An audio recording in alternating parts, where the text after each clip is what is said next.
Buenos días, bueno, Dios los bendiga. Muy atentos al devocional de hoy. Ayer nos quedamos con una pregunta. ¿Cuál es la moneda de acceso al reino de Dios? Bueno, el tipo de cambio o moneda de acceso al reino sobrenatural de Dios es la fe. El sistema de Dios opera por medio de la fe. Por consiguiente, para vivir en la tierra de la misma manera que se vive en el cielo, debemos caminar por fe y en fe en todo lo que hagamos. Al igual que la eternidad, la fe opera por encima del tiempo. Cuando nos conducimos según las leyes del reino, entramos en la esfera de lo eterno. Y ahí no existen las horas, los días ni los años. Dios no tiene principio ni fin.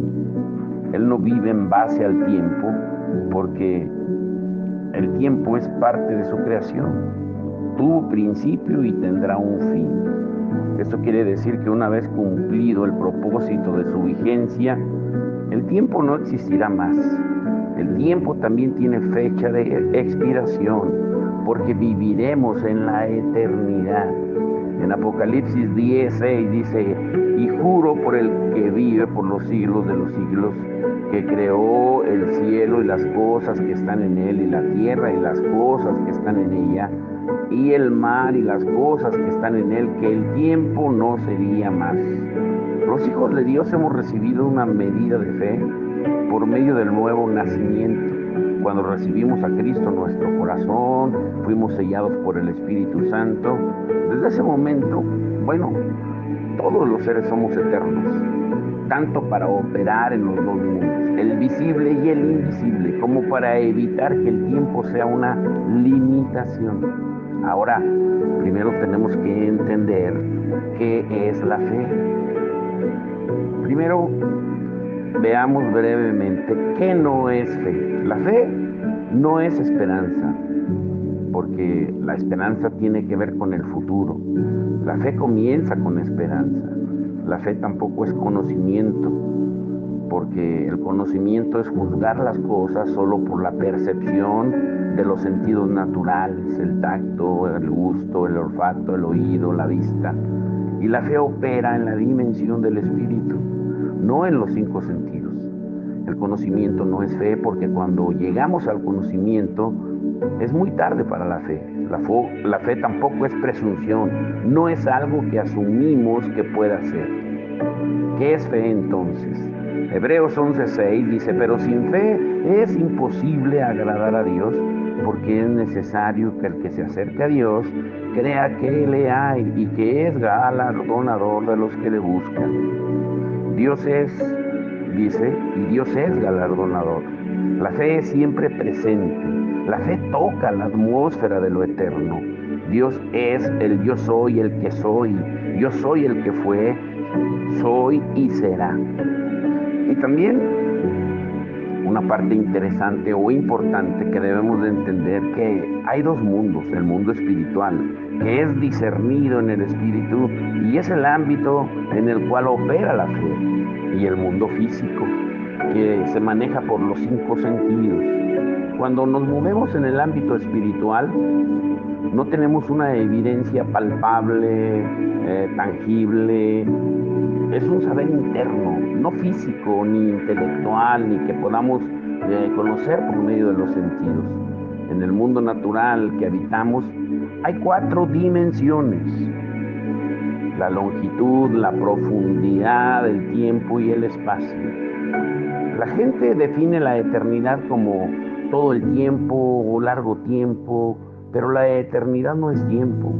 La eternidad es un estado, aunque para nosotros es imposible concebir o entender bien este concepto. Por ejemplo, cuando se desplaza un objeto a una velocidad aproximada a la velocidad de la luz, que según dicen es 186,000 millas por segundo, el tiempo comienza a desaparecer. Y cuando se alcanza la velocidad de la luz, en ese tiempo, el tiempo se queda estático y las cosas o las personas no envejecen. La eternidad es simplemente vivir al nivel de energía de la velocidad, aún más allá de la luz. Por ejemplo, si un grupo de gente se va en un transbordador espacial a 150,000 millas por segundo, esto es una hipótesis, a un planeta, cuando vuelve a la Tierra, aunque aquí hayan pasado 20 años, para esa gente habrá sido como si nada. Cuando baje se verá igual que cuando se fue. Desde su perspectiva, habrán sido un par de horas, mientras que de la nuestra, 20 años. La única diferencia entre el tiempo y la eternidad es el nivel de energía. Entonces, tenemos que entender que hay un mundo o un ámbito eterno o espiritual, que es un eterno ahora, un eterno presente. Si tú ves el tiempo como una línea, la línea tiene un principio y tiene un fin, pero la eternidad será un círculo sin final. Cuando entramos a la eternidad, las cosas son solamente. El ámbito natural de Dios es la eternidad. Cuando entramos a la dimensión eterna donde opera la fe, cruzamos la línea del tiempo hacia la eternidad. Eso es lo que dice Hebreos, cuando dice que la fe es la convicción de lo que esperamos, ¿no? La certeza de lo que no vemos.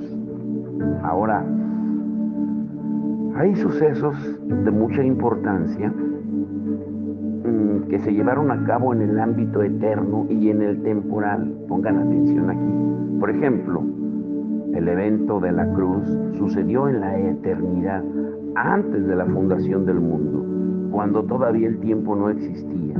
Jesús, antes de que Abraham fuera, dijo: yo soy, hablando de su naturaleza eterna, de un eterno presente. Jesús también fue crucificado en un tiempo particular de la historia, hace 2000 años. Por eso su sacrificio tiene validez en los dos ámbitos. Una vez que Jesús fue crucificado en la cruz y resucitó de los muertos, entró en el ámbito eterno y llenó toda la eternidad. Y debido a esto, la sangre de Jesús nunca envejece, porque es algo eterno. Desde la línea del tiempo, Abraham entró en la eternidad, 2000 años antes de que sucediera la crucifixión en el tiempo, para abrazar el poder de la cruz y ser salvo por la sangre de Jesús. Él tuvo comunión con Melquisedec, el sumo sacerdote del Nuevo Testamento, que es una epifanía de Jesús, al cual le daba los diezmos y las ofrendas, y junto a quien celebraba la Santa Cena con pan y vino. En esa ocasión no hubo sacrificio de animales. Abraham no tuvo que cumplir ninguna ley. Él solamente vivió en la gracia del nuevo pacto 2000 años antes de que sucediera en el tiempo, antes de que hubiera ley. Y una vez en el ámbito espiritual, pudo gozar de los beneficios que Dios le había otorgado en la eternidad. En Hebreos 7, del 1 al 2, dice: porque este Melquisedec, rey de Salem, sacerdote del Dios Altísimo, que salió a recibir a Abraham, que volvía de la derrota de los reyes, y le bendijo, a quien asimismo dio a Abraham los diezmos de todo, cuyo nombre significa primeramente Rey de Justicia, y también Rey de Salem, esto es, Rey de Paz. Hebreos 7, del 1 al 2. Y 1000 años más tarde, David tuvo una revelación de la cruz e hizo lo mismo que Abraham. En el Salmo 22, levantó un tabernáculo donde entraba la presencia de Dios sin ningún velo, de acuerdo a la ley. Al entrar al tabernáculo, a la presencia de Dios, hubiera caído muerto. Pero David estaba viviendo en el Nuevo Testamento bajo la gracia, donde los creyentes adoramos a Dios sin velo y podemos ver su gloria. David es un creyente del Antiguo Testamento viviendo como uno del Nuevo Testamento, en completa intimidad con el Padre. Y esto sucedió 1000 años antes de que el velo fuera roto por la muerte de Jesús. La ruptura del velo fue primero un evento eterno y luego temporal. Nosotros tenemos que decidir si vamos a vivir en el tiempo o en la eternidad. Si comenzamos hoy a vivir en el ámbito eterno, recibiremos todos sus beneficios, aún viviendo en la tierra. En la eternidad, tú puedes operar y moverte por medio de la fe, por la cual todo es posible. Pablo dice en 2 de Corintios 4:18, no mirando nosotros las cosas que se ven, sino las que no se ven. Pues las cosas que se ven son temporales, pero las que no se ven son eternas. Necesitamos ser liberados de vivir en los 5 sentidos. La fe no tiene ninguna de estas limitaciones. No tenemos que entender, qué sentir, qué tocar o qué ver. Solamente necesitamos saber qué es. Tú recibes tu milagro, por así decirlo, por la acción de la fe. Y debemos saber y confesar que ya es. Ahora, aquí viene algo muy importante. ¿Cuál es la trampa del reino de las tinieblas? ¿O cuál es la trampa que el enemigo tiende a cada uno de los que hemos creído y a todo el mundo, aunque no sean creyentes? El enemigo nos hace creer que el tiempo es nuestro límite, nuestro único espacio. Por ejemplo, el sistema financiero ha diseñado un tiempo de 30 años para que tú pagues tu casa, como sucede, un ejemplo, en Estados Unidos o en muchas partes donde se maneja un sistema de pago para casas como en México, Infonavit, etcétera. Pero cuando terminas de pagarla, te habrá costado 3 veces más que su precio original, porque el tiempo establecido por la entidad financiera rige su ritmo de pago y la rentabilidad que obtendrá por el plazo que ha sido determinado a ti para pagar. Pero, ¿qué tal si te rebelas contra ese sistema, te sales de esas leyes y decides por fe pagarla en 10 años? Bueno, tú lo vas a lograr porque vives en un reino superior con leyes superiores a las humanas. Por ejemplo, una persona va al médico también, le detectan un cáncer en su cuerpo y le pronostican 3 meses de vida. Ese es el diagnóstico del médico. Pero hay un reino con leyes superiores que están por encima de las leyes naturales de la medicina. Y si esa misma persona entra en el reino por medio de la fe, puede ser sanada en el mismo instante. En el reino de Dios no existe la enfermedad, porque es ilegal, no tiene permiso de permanencia ahí. El tiempo es una medida que somete al hombre de manera que no pueda entrar a la eternidad. Jesús venció los límites del tiempo y Él nos enseña a echar mano de la vida eterna. Tenemos que cambiar nuestra manera de pensar. Como dice Romanos 12:2, ya no estamos sujetos a las leyes de este sistema satánico y humanista. Por lo tanto, no podemos permitir que el enemigo nos limite con el tiempo. Debemos vivir como ciudadanos de un reino sobrenatural, que tenemos abundante provisión de paz, de gozo, de salud, de bendición. Por medio de la fe podemos entrar en la eternidad cuando queramos, porque la fe no tiene tiempo. Al igual que Abraham y David, podemos vivir hoy las bendiciones de 10, 20, 100 o miles de años adelante. No tenemos que esperar ni morir antes de cumplir los sueños.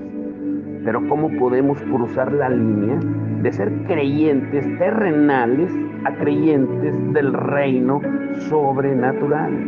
Bueno, los creyentes terrenales son aquellos que creen en Dios, pero viven atados a las leyes naturales y humanas que rigen este mundo. O sea, viven preocupados todo el tiempo, angustiados de lo que será mañana. No tienen poder para cambiar sus circunstancias y el enemigo hace lo que quiere con ellos. Su única esperanza es que cuando mueran se irán con Jesús, pero en la tierra viven siempre derrotados, carentes de poder. En la historia del pueblo de Dios existe una línea que separa a aquellos que esperan la llegada del Mesías y su reino de aquellos que han recibido a Jesús y su reino. Juan el Bautista fue el profeta que anunció a Jesús y la venida del reino. Él preparó el camino, hablaba el lenguaje del reino, enseñaba la doctrina correcta, pero no hacía que el gobierno de Dios viniera porque no lo manifestaba. Tampoco hizo ninguna señal, ningún milagro, sino que predicaba un reino de palabras al cual le faltó el ingrediente de poder sobrenatural, que es el sello de autenticidad del reino de Dios.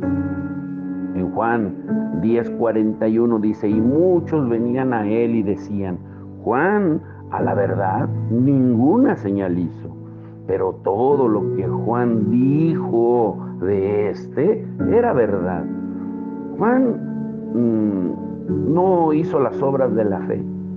En la actualidad hay millones de creyentes en el mundo que hablan las palabras correctas, tienen la doctrina correcta, pero viven sin poder. No hacen que el reino venga, o sea, no creen que pueda suceder lo que Jesús dijo que sucedería.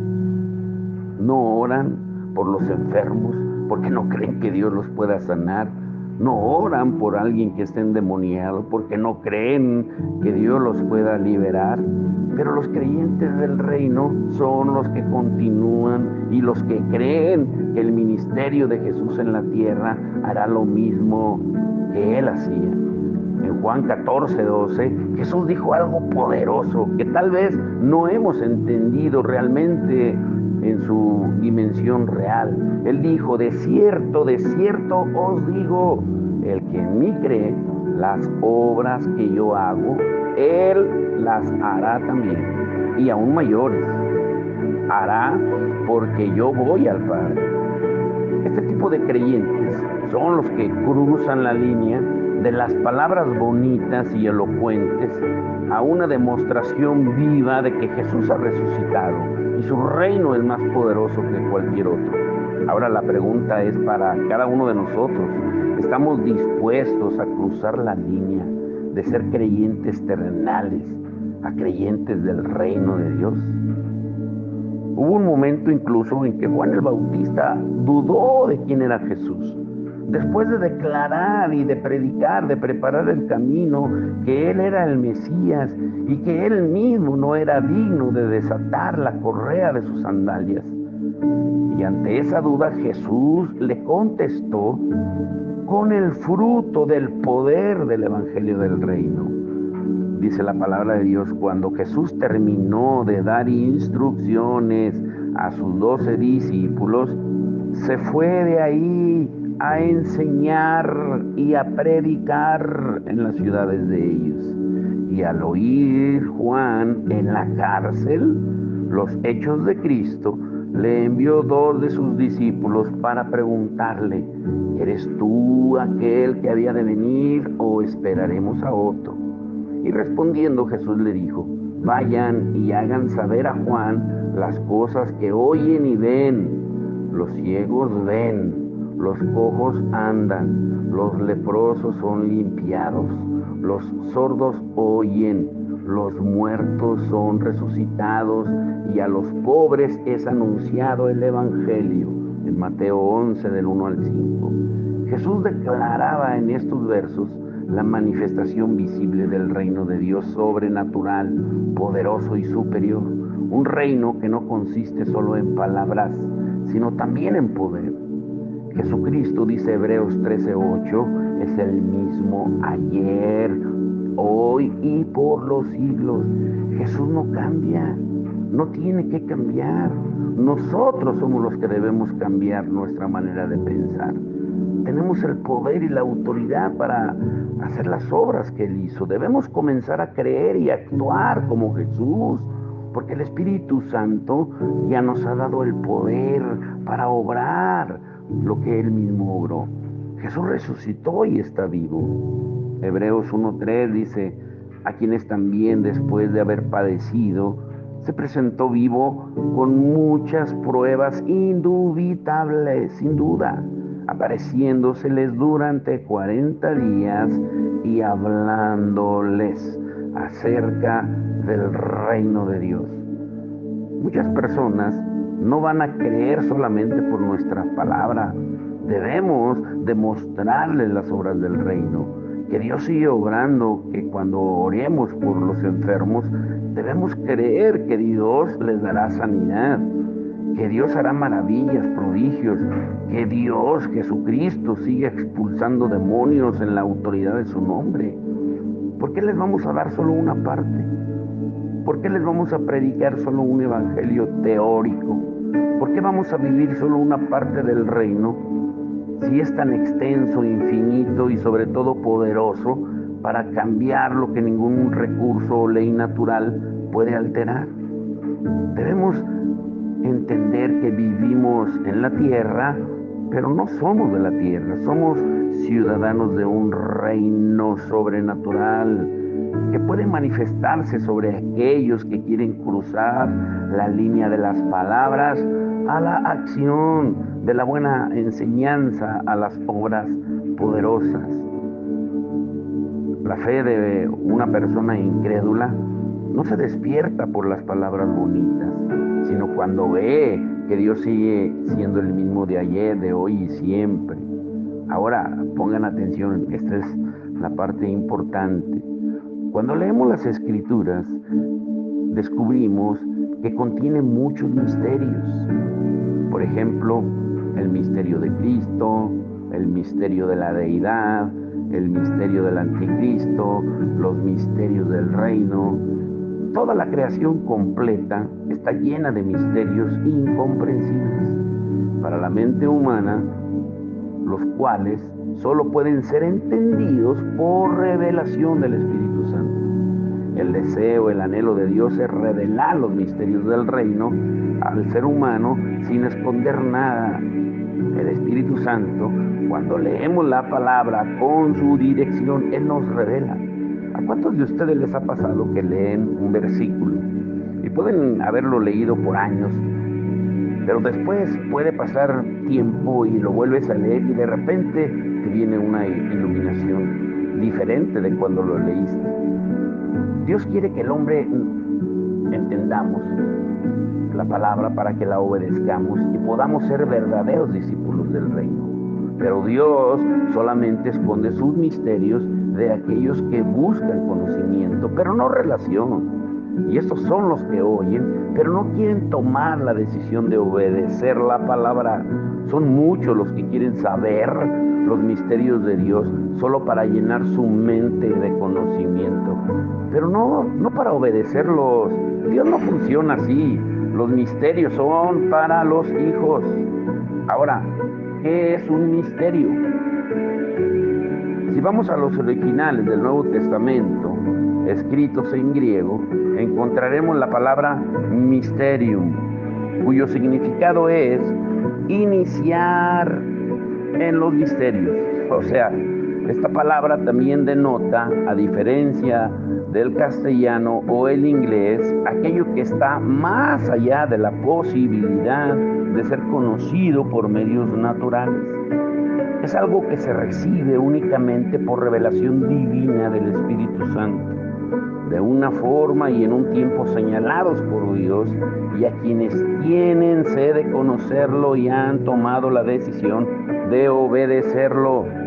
En términos generales, un misterio es un conocimiento retenido, no porque Dios desee retenerlo, ni porque esté vedado para nosotros, sino porque quiere esconderlo de quienes no quieren obedecer lo aprendido. Un misterio divino no es retenido de los que oyen con el fin de obedecer, ya que es una verdad revelada, declarada, dada a conocer para ser practicada.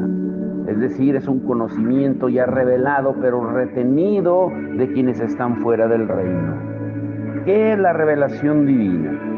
Ese término viene del verbo apocalipto o apocalipto, que significa develar, quitar la cubierta, revelar, manifestar algo venidero, descubrir verdades que están escondidas al ojo, al oído natural y que son reveladas por el Espíritu Santo a nuestro espíritu. Esas verdades divinas están en la Escritura y han sido reveladas, declaradas, manifestadas, descubiertas a nosotros, los que anhelamos conocerlas y obedecerlas. En el mundo espiritual ya están reveladas, decodificadas, o sea que no son un secreto.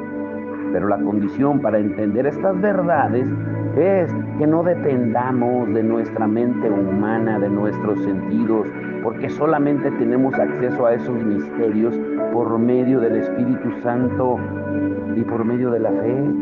Dios ya reveló esos misterios por medio del Espíritu Santo.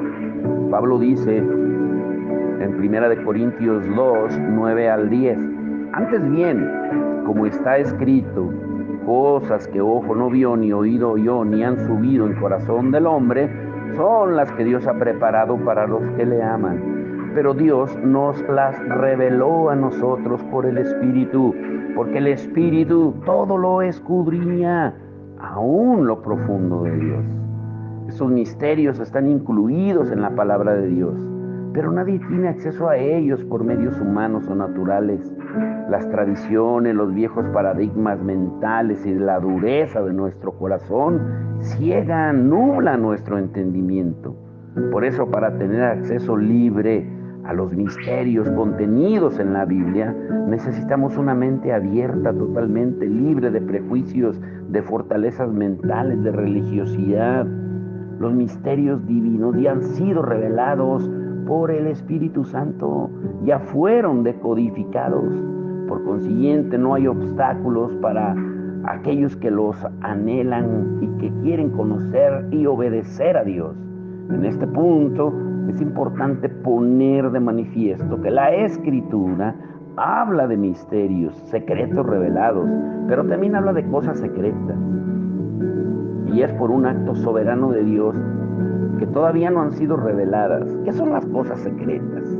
Las cosas secretas son asuntos ocultos y clasificados a los que nadie tiene acceso, solamente Dios. Deuteronomio 29:29 dice: las cosas secretas pertenecen a Jehová nuestro Dios, mas las reveladas son para nosotros y para nuestros hijos, para siempre, para que cumplamos todas las palabras de esta ley.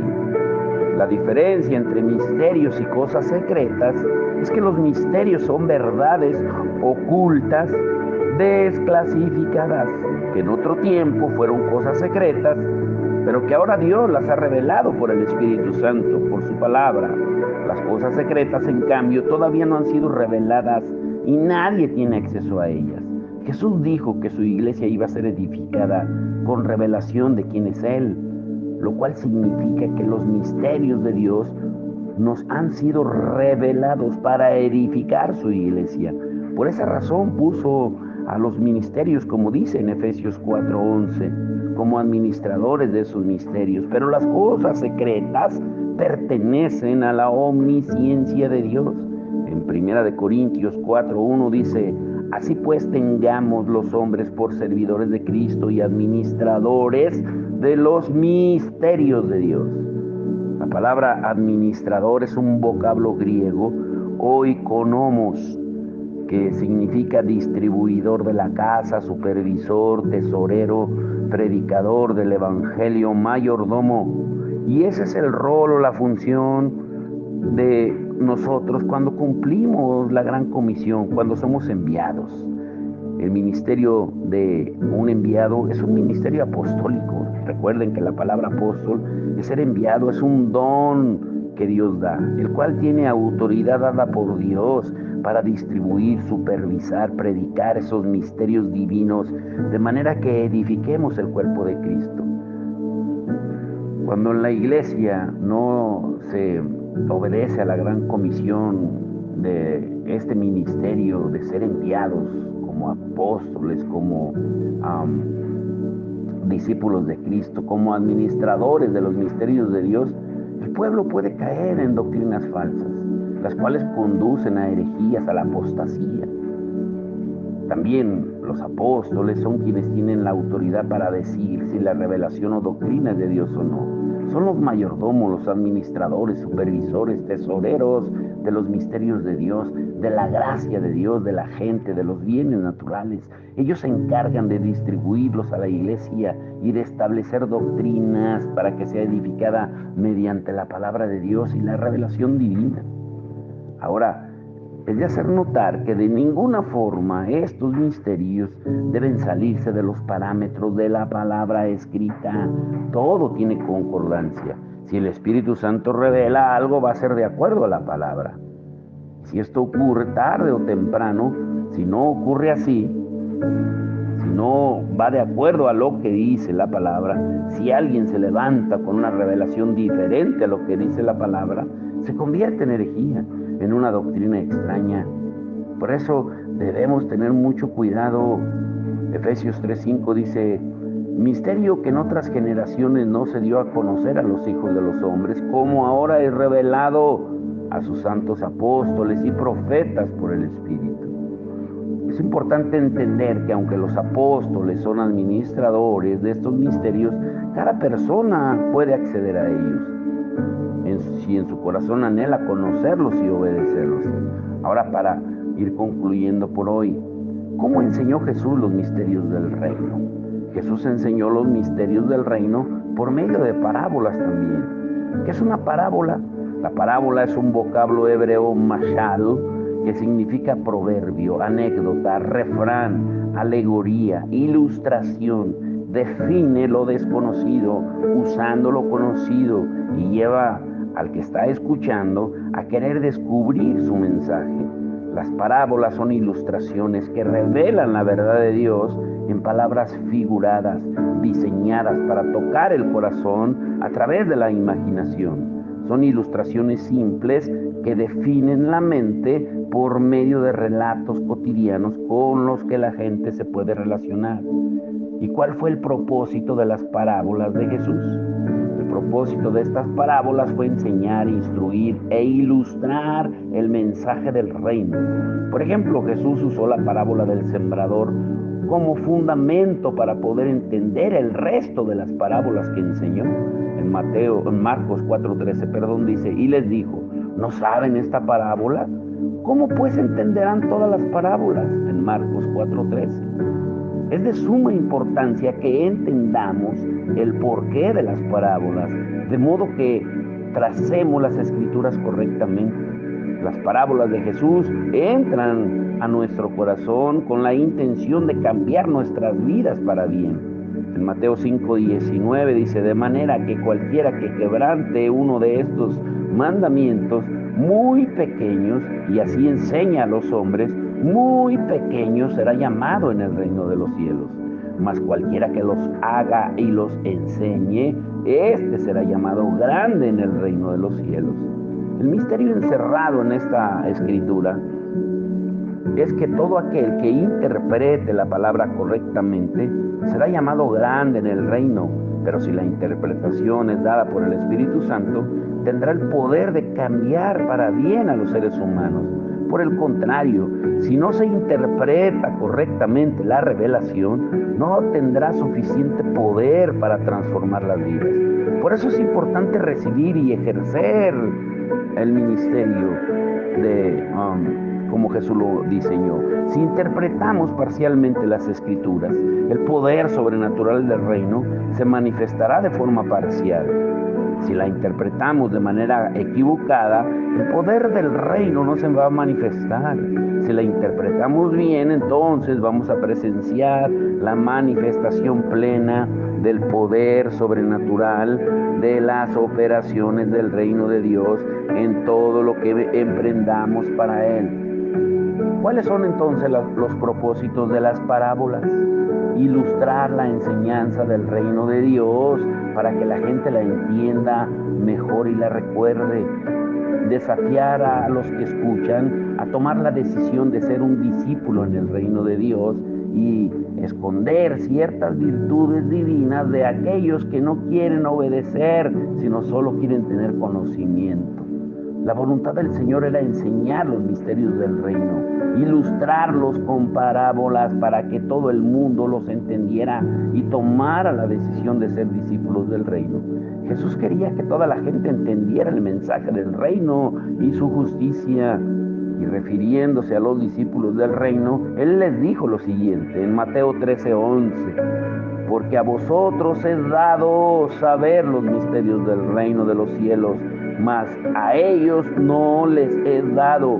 Jesús escondió estos misterios en parábolas para protegerlos de aquellos que no los querían saber. Hay gente que no quiere conocer estas verdades o misterios revelados del reino de Dios, ni está dispuesta a obedecerlos, aunque tengan el poder para cambiar su destino. Por eso Jesús los escondió en estas historias ilustrativas llamadas parábolas. En Mateo 13:11 dijo, porque a vosotros es dado a saber los misterios del reino de los cielos, mas a ellos no les es dado. En Marcos 4:11 dice, A vosotros os es dado saber el misterio del reino de Dios, mas a los que están fuera, por parábolas todas las cosas.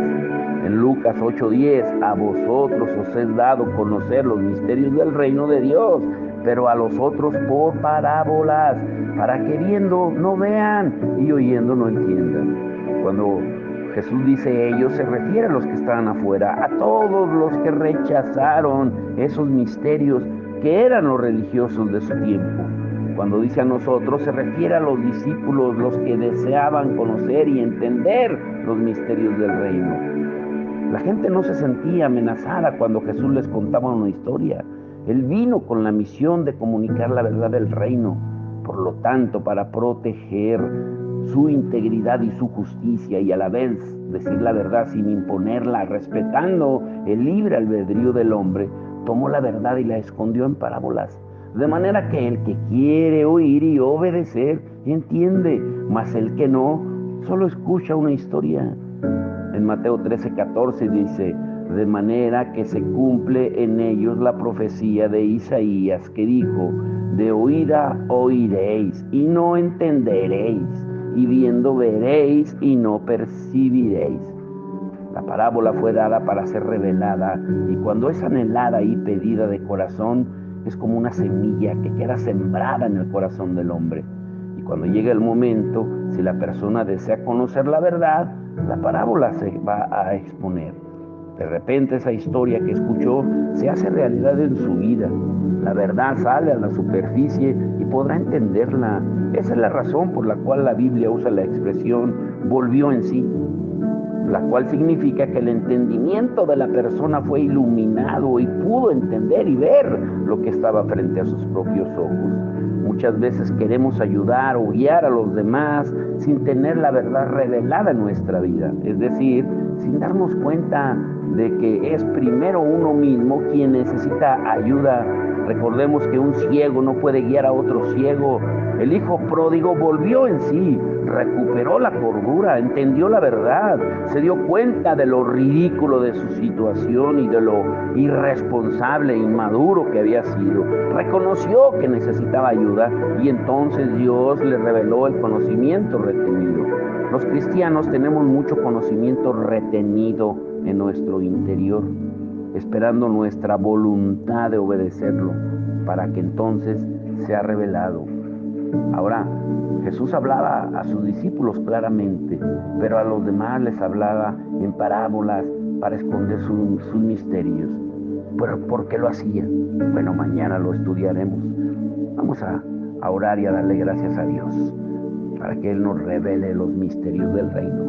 Padre, en el nombre de Jesús, te damos gracias, Señor.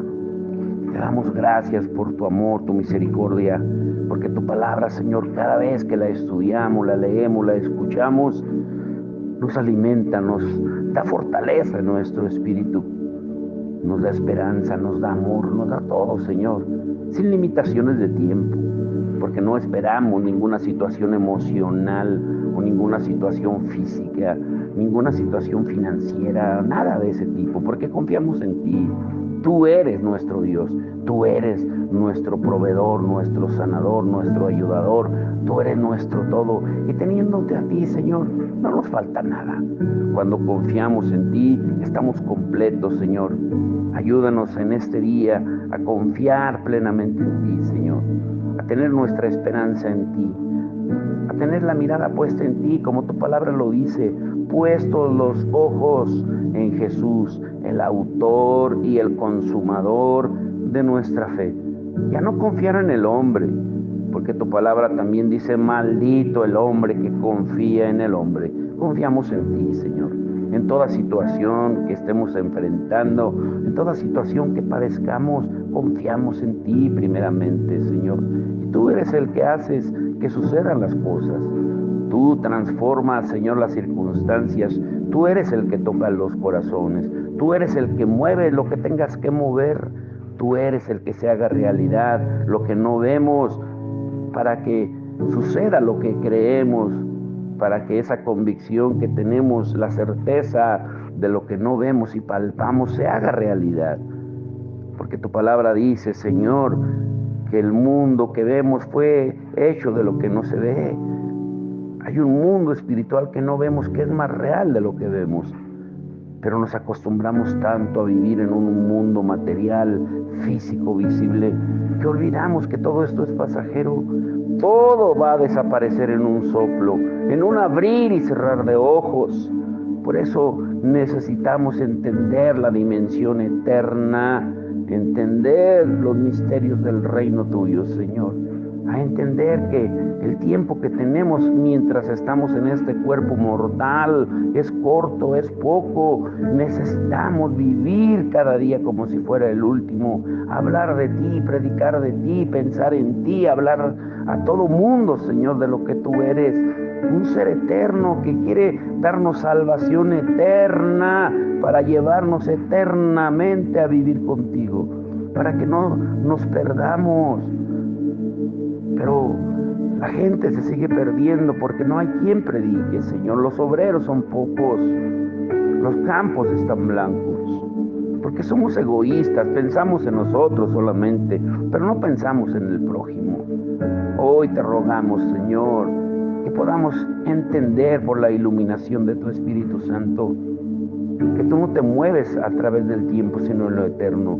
El tiempo solamente es una creación más para tener una dimensión, pero también tiene caducidad, como lo acabamos de estudiar hoy, Señor. Nadie sabemos si vamos a vivir el día de mañana o si hoy sea nuestro último día en la tierra. Por eso necesitamos vivir con sabiduría, pero esa sabiduría solamente puede venir de ti, y tu palabra lo dice. El que le falte sabiduría, que te la pida a ti, porque la sabiduría viene de ti, Señor.